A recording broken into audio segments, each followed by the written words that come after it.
because of all this stupid coronavirus and stuff, I have some people here, and then I am doing a Zoom call with some of my other friends. So, yeah. Okay, so, have you ever gone to a football game where the marching band comes out on the field and performs a halftime show? And if you have you ever noticed there are some people on that field who haven't got an instrument, but instead flags and a baton?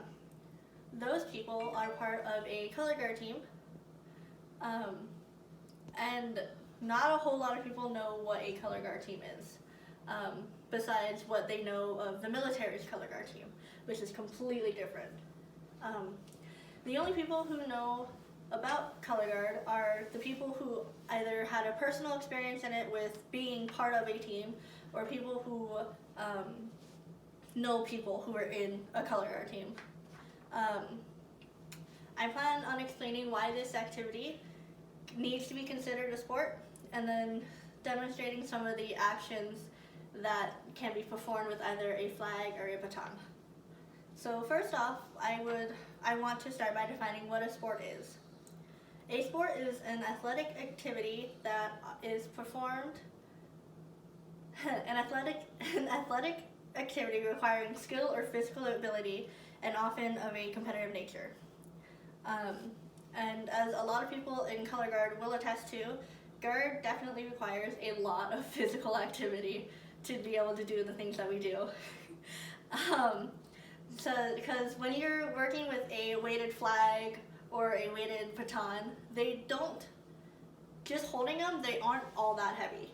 But when you are having to carry it or run with it or twirl it for long periods of time, it can start to get heavier, and if you are doing it wrong or if you move a certain way, you can injure yourself by either spraining your hand, your wrist, or even giving yourself a concussion and a lot of bruising. So guard is just like any other sport, as with how they practice and their competitions that they attend to.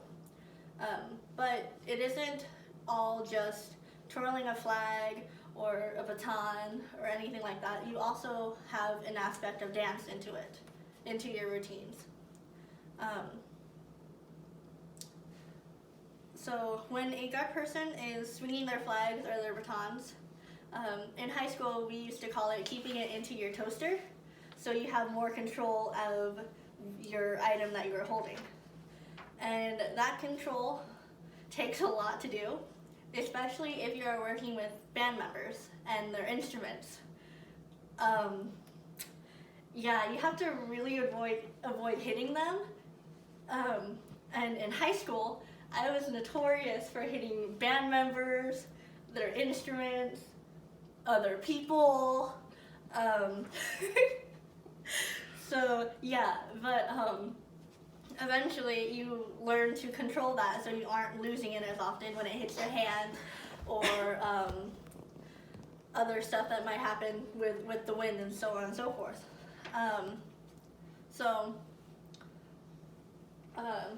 Yeah, I haven't done much of guard since I was a junior back in school, and so, but for this speech I thought it'd be kind of cool to do a mini type of performance thing for it to kind of show a flag and a baton.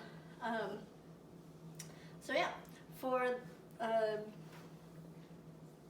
the song that is going to be playing, you won't be able to hear it very much because of the wind, and it was just super windy when we decided to do it.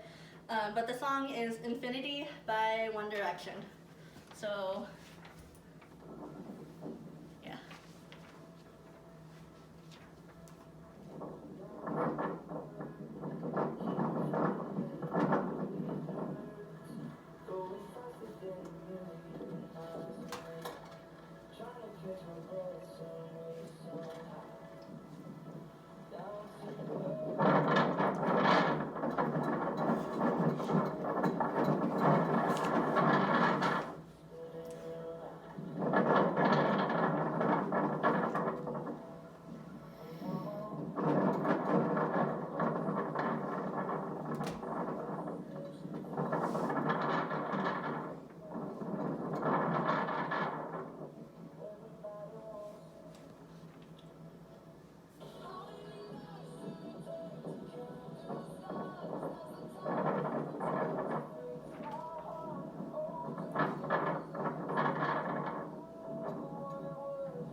that is really poorly done. I had my brother do it, so he wasn't all that great with recording.